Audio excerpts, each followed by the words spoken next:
In a quiet moment of reflection, I was drawn to Psalm 51, verse 12, a popular verse where David prays, "Restore unto me the joy of your salvation, and uphold with me a willing spirit."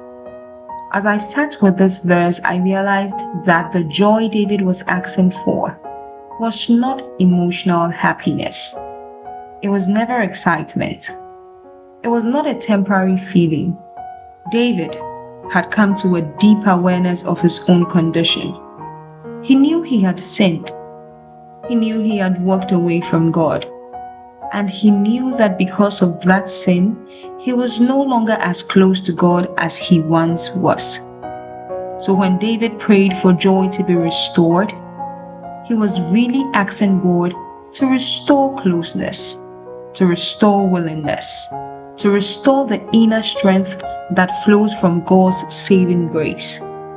This is the joy of salvation. It is the joy of knowing that even after failure, God still invites us back. The joy of returning to Him without pretending. The joy of serving God willingly again, not out of obligation, but from a restored heart. There are moments in our walk with God when we feel lost.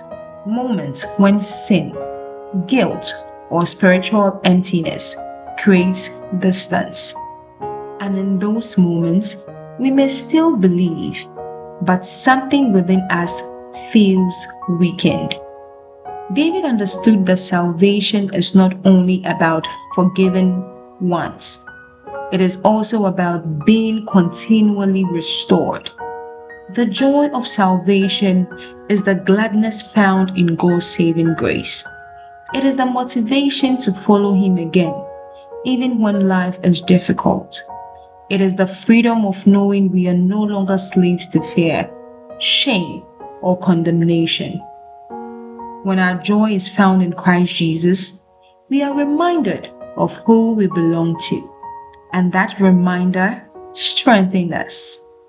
Psalm 51 teaches us that restoration begins with honesty, with admitting our need for God, with acknowledging our struggles without excuses, and then with a simple prayer. Lord, restore me unto the joy of your salvation. Not the joy of circumstances, not the joy of comfort, but the joy of returning fully to God with a willing heart. What sin disrupts, God can restore. What distance creates, grace can heal. May this reflection invite you to return, and may the joy of God's salvation be restored in you. May this word stay with you today.